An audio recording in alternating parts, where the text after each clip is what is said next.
Yeah, how's it going, guys? And welcome back to Katawa Shoujo. I know it's been a very long time and I have been like postponing it a bit, more like a week. It was the time where I was sick so I couldn't do it. But I seem... I'm still coughing a bit, but I think I can do it. When we last left off, we were here with Hanako asking us if we were with Lily. I have a feeling there's a question here. Out of nowhere, Hanako managed to stumble to... I got a message. Out of nowhere, Hanako managed to stumble on the answer. She may be dreadfully quiet and shy, but she's very intuitive. What makes you say that? Yesterday, Lily said something similar. Suspicious, Hit-chan. I demand that you explain yourself. Hey, shouldn't we be doing the assignment? But it's so mysterious. Even Hanako wants to know. I turn to look at Hanako. It's true. From the expression on her face, it's obvious that she wants to know as well. And I think we're past the point where I could whistle out and having to provide an explanation. I apologize to Lily in my mind. She really did want to keep it a secret. Now it doesn't seem possible anymore. I feel a rush of conflicting emotions, so jumbled that I can't readily identify them. But they crash around in my head as I try to calm down and speak. Alright, I'll tell you. I went into town with Lily, but it wasn't what you think. Lily and I were, for Hanako's birthday, the cat is out of the bag, but it looks like Hanako's taking it a little better than I thought she would. A brief silence passes around our little group as Shizen and Misha look at each other sheepishly. I can tell they didn't expect their game to turn out like this. Misha looks up to Hanako in order to apologize, then pauses. Hanako is staring at the middle of her desk and barely moving, a maudlin expression on her face. I guess I was wrong about her taking it well. Hanako? I'm sorry. There are a few seconds pause, but Hanako lifts and shakes her head. It's okay. Her expression looks odd, like she's very tired. That doesn't seem natural, but it's nothing alarming. Nobody really wants to continue with the current conversation, so we open our textbooks and begin our group work. This is pretty dull. While the equations we're supposed to work out as a group will take a while, most of us is going to be boringly mechanical. It also doesn't help that while that didn't go as bad as it could be, it has left an awkward atmosphere around us. Still, we manage.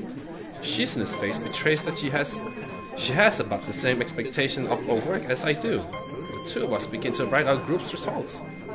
Mishi, on the other hand, is scrunching up her lips and very busily trying to make heads or tails of what we're doing. Hanako is looking on quietly, absorbing what we write and what I say. She usually has this same expression when the teacher speaks. It's a shame her attendance is so unreliable with the way she takes in the information. I think she'd do quite well in class if she actually followed the lesson regularly. I wonder if this might be why Shizune seems so hard on her. Hey Hanako, do you understand this? Michelle looks to Hanako, but I suspect her hope is more to find a comrade in ignorance rather than genuine help. Not really, I guess. I'm surprised by how tense she is in answering, but she settles back down. She breathes out, and the way her upper body and her head lower reminds me of the deflating balloon. You okay? I could go over this bit if you want. Hanako shakes her head slightly. Then again, I don't think she needs the extra explanation despite what she said. Misha quickly interjects, entirely oblivious, and I end up slowly going through how we ended up in one of our results, step by step. Times like this reminds me that this kind of work may not be mechanical for everyone, but rather feels the way to me due to my grasp of the subject. It's satisfying. It's a satisfying feeling. As Misha brings her balled fists into an open hand in realization, I discover another nice feeling. My explanation got through to her, and she managed to work out the next equation by herself with a minimum of guidance. Throughout all of this, Hanako is unusually unresponsive. She's normally very quiet, but one can still see her eyes roving periodically over the landscape of the classroom in front of her, or actually moving her hands in some way, or shifting her shoulders periodically. Right now, these small movements that I've gotten used to seeing are all missing. Someone not moving at all is definitely weird. Even Misha can tell there's something wrong. Hanako, are you sure you're okay? Yes. Are you sure? I'm fine. A little more strongly this time. But she turns away as she says it.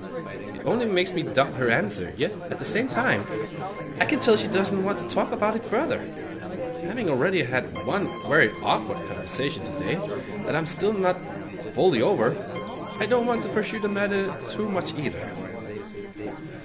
We settle back into our routine, debating over our answers whenever a doubt comes up. But as time goes on, I notice that Hanako isn't talking at all. It's frustrating she made so much progress. It makes me a little angry at Shizen and Misha for undoing the surprise Lily had wanted to keep a secret so much. I know I'm at fault too. Maybe I could have kept it on the wrap somehow. Shizen has noticed Hanako's silence as well, and is also getting antsy. I can see it on her face. It's strange that even though she's deaf, Shizen has perceived Hanako's unusual quietness sooner than Misha. Hanako, you're being too quiet. You have to contribute too. Someday we might work on a bigger project, like one that's so big it's worth celebrating afterwards. Like with ice cream or cake. If you act like this, we won't take you along. I can tell that you're trying to tease her to bring her out of her shell, but I don't think that kind of approach will work on Hanako. It will just make her feel worse. Guys, don't tease her like that.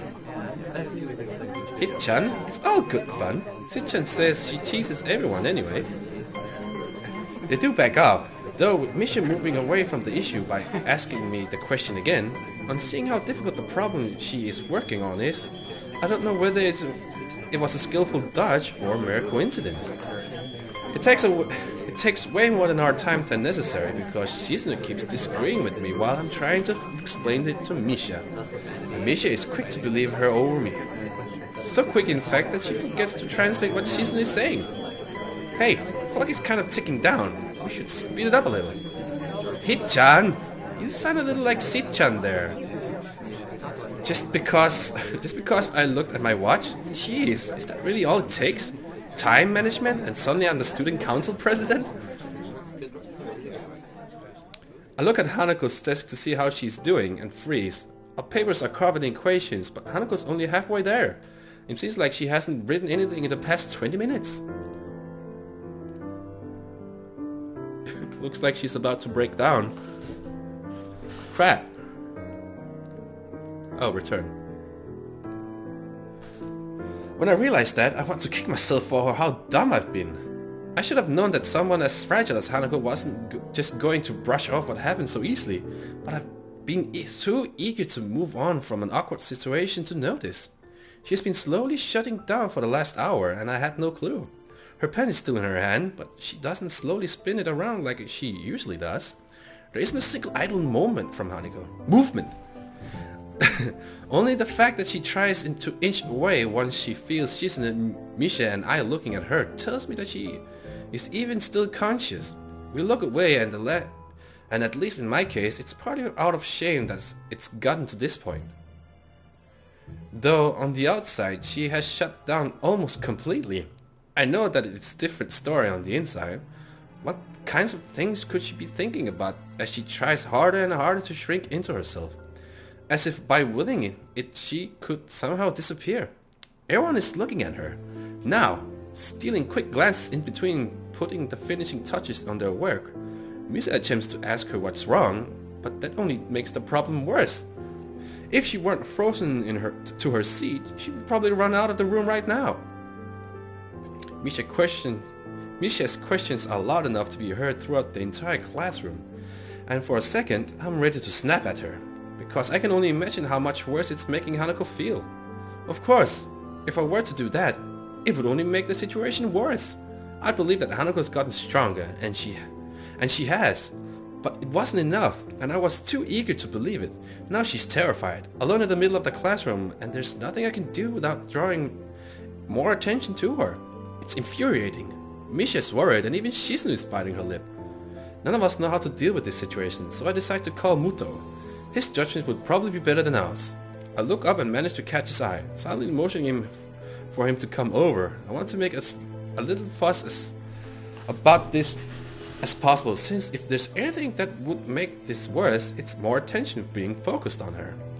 I know that Hanako can see everyone staring at our group, specifically at her, because they know that if there's a problem, it has to be her. Everyone knows her, and it's the first thing everyone's minds would leap to. Her reputation of being a truant has marked her as an unusual person, even in unusual Yamaku. Who knows how many times they have stared at her before.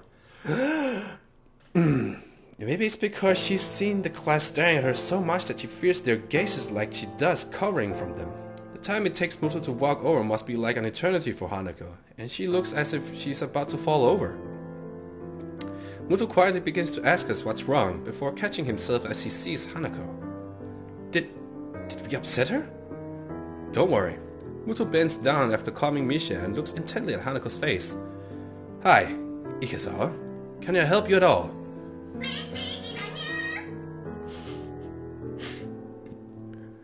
His voice is hushed and gentle. Everyone's acting so differently around Hanako now that the whole class has noticed something's wrong with her. Hanako doesn't respond, so Muto gently rests a hand on her shoulder. Whoa.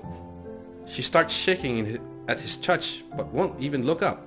Hanako continues to stare into the equation on her desk, vision so unfocused that I doubt she even sees them.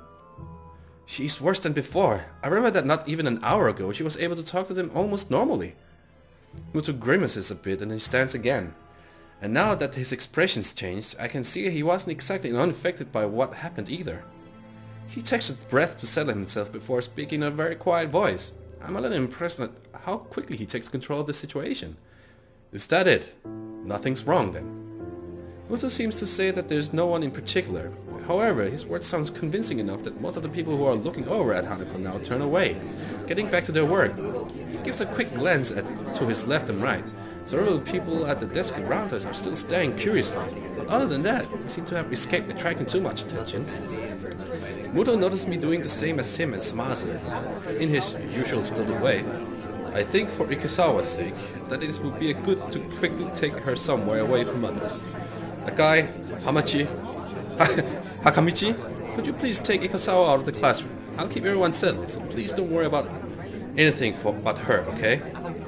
He looks at Misha to tell her to interpret his words for Shizune, but she's already finishing her translation by the time he does so. It's remarkable how little thought she needs to sign, but she still looks quite dazed otherwise. Nodding, Shizune and I stand to move to either side of Hanako. Muto steps back to allow us some room, and talks to the table behind us as some people there have begun to mutter between themselves what's going on. We look at each other before lowering ourselves in unison, taking one arm around each of our shoulders and lifting. The two of us begin to walk, at a slow pace to make sure we won't inadvertently hurt her. As much as we try to make this look normal, I'm quite sure there would be many gazes on us if not for Muto's distraction. Eventually, thankfully, we reach the door and go through. Nobody's outside, so we walk down the hallway. It doesn't seem like it's making her more at ease than she was in the classroom. Finally, I ask if she wants to just sit down. For a while, we simply stay in place and wait for her to say something. Shizune tentatively rubs Hanako's shoulder a little, but there's no response.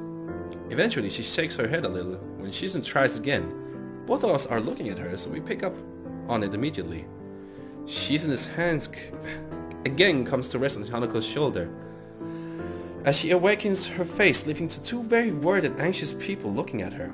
She looks at us silently for a while. I'm initially worried she might freak out or do something extreme, but those fears prove unwarranted as her expression slowly changes from an almost lifeless blank state to a more normal withdrawn shyness. She wordlessly lowers her head, her eyes evasively moving to the side. She looks embarrassed, almost ashamed. I want to say something, anything to help. I can't. Though, I can't though. I don't really know what just happened or even what caused it. I feel helpless and ashamed of myself for not being at any use. She's in the sighs before looking at me. Even without words, I think I can tell what she's asking. I'll take Hanako to the nurse. Is that okay by you? I try to communicate my intentions through hand gestures, but I don't feel like I managed to get through to her very well. She then makes a dreary face to respond to my gesticulations, confirming my impression. She stabs her finger in the air decisively, first at me, then at Hanako, and then towards the stairs. She waits for me to nod before pointing at herself, then pointing at the door to the classroom. I get the feeling she is much better at this than I am. I nod to her, since her plan is after all the same as mine. Shizune gets ready to make her exit, but she only leaves after looking at Hanako for quite some time. Are you okay with me taking you to the nurse's office? Hanako doesn't say anything or nod, but she stands up in place by herself, and when I begin to work, she obediently follows. I read about people being catatonic before, but I think this time I'm seeing it for myself. Catatonic?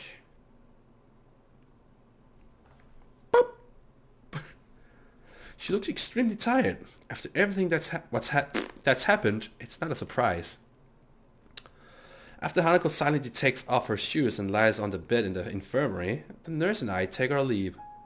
He shuts the curtain behind us. We both take a seat, and I quietly and thoroughly go through everything what happened in quite some detail. I want to understand what happened, and the nurse has a good chance as anyone of knowing. He nods throughout my explanation, his face looking troubled as I finish. It must be very troubling for you to have seen all this.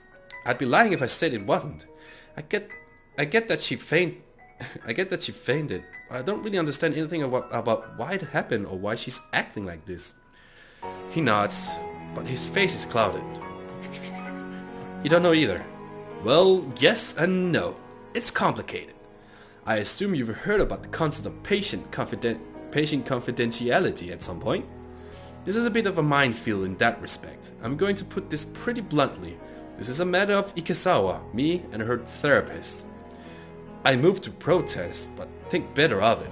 I want to deny what he says, but if I think this through rationally, what he says makes perfect sense. I understand. Good.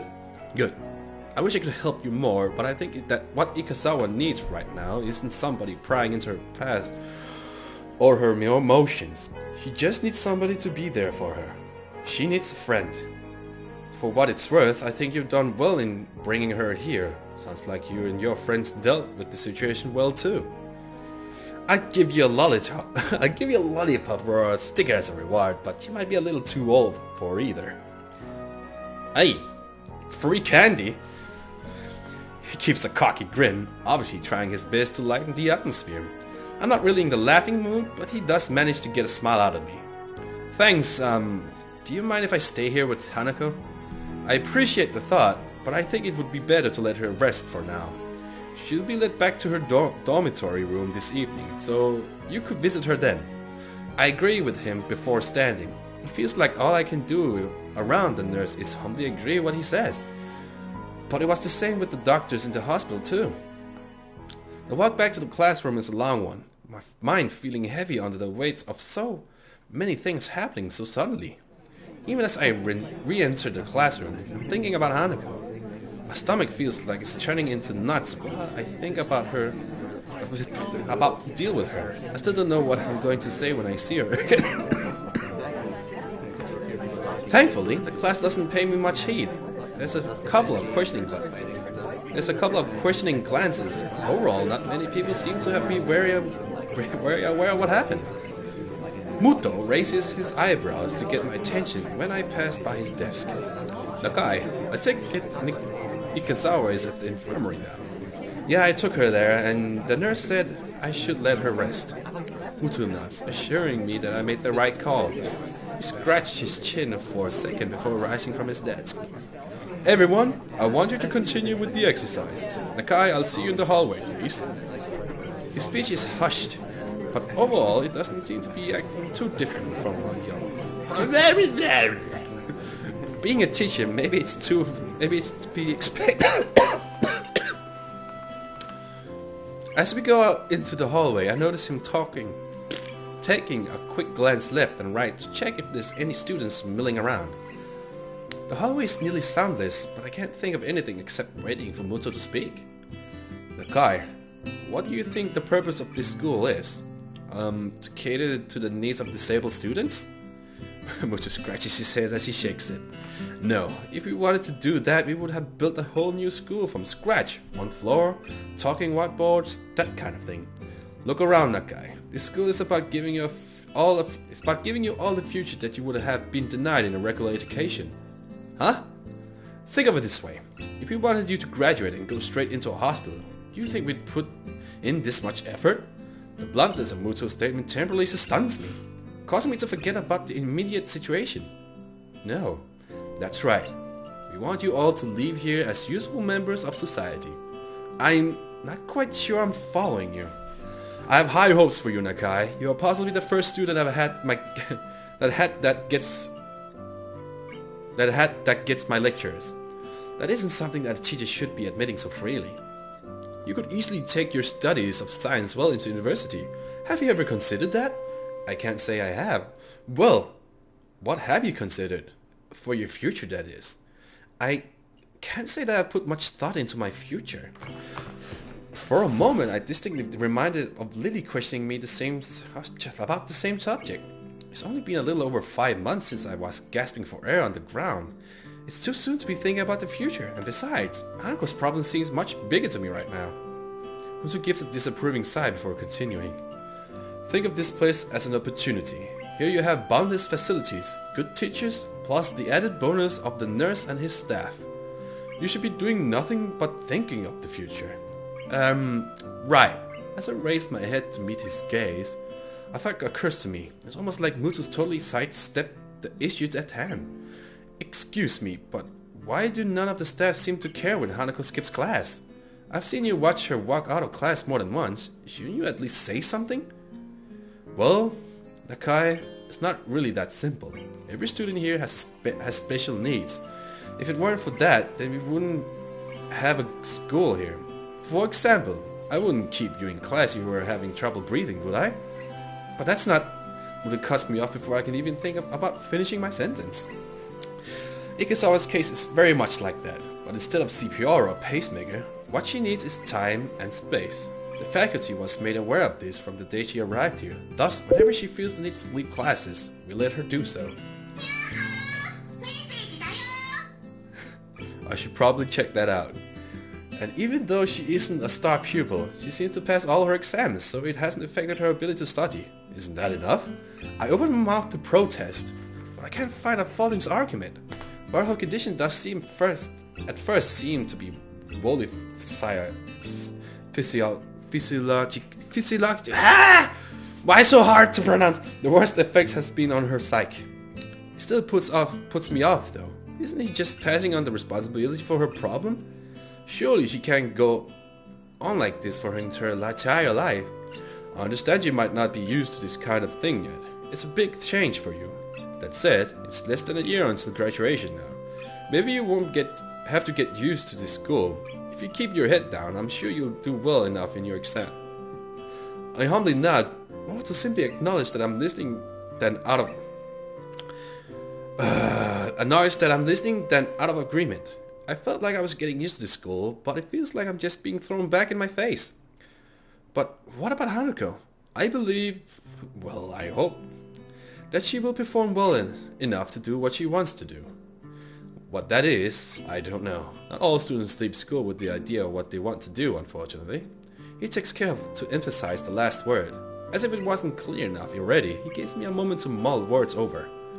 Today's been a troublesome day for you, and I doubt you'll be able to concentrate much anyway after all that's happened, so I'll allow you to take the rest of the day off. Your marks have been good in this class so far, which makes me think you won't have any trouble catching up on what we've been doing. He gives a small smile along with his praise, as if to make up for the seriousness of his lecturing before now. Go collect your things, and I'll see you tomorrow. Right, thank you. Muto's roundabout speech has left my thoughts scattered. I'm still not any closer to working out what I can do to help Hanako. If anything, and my mind and all there confused what Aftermoto said. I'm also still bothered by the fact that Hanako was helped at least as much as by Shizune, her enemy by proxy, as by myself, but I don't know whether that is just male bravado or genuine concern. While I collect Hanako's and my things from the class, I continue to try to sort out my feelings. I want to say that I understand her and that I'm there for her, but while I might have been able to say that just yesterday, I can't say it now. I wish I could. And this is where I end this part. I've been getting messages, so it's probably something I should like check. Getting guests. Oh shit! Well guys, I'm gonna leave you guys with a high five. I'm sorry for delaying Katawa Shoujo lately. I will try to get back to it, but I'm like very behind my schedule right now. So I'm gonna leave you guys with a high five. Not here! Bad idea, bad idea. Oh shit, I'm watching the stream. Cheating. No shit! Oh shit! Shit! Nope, nope, nope, nope!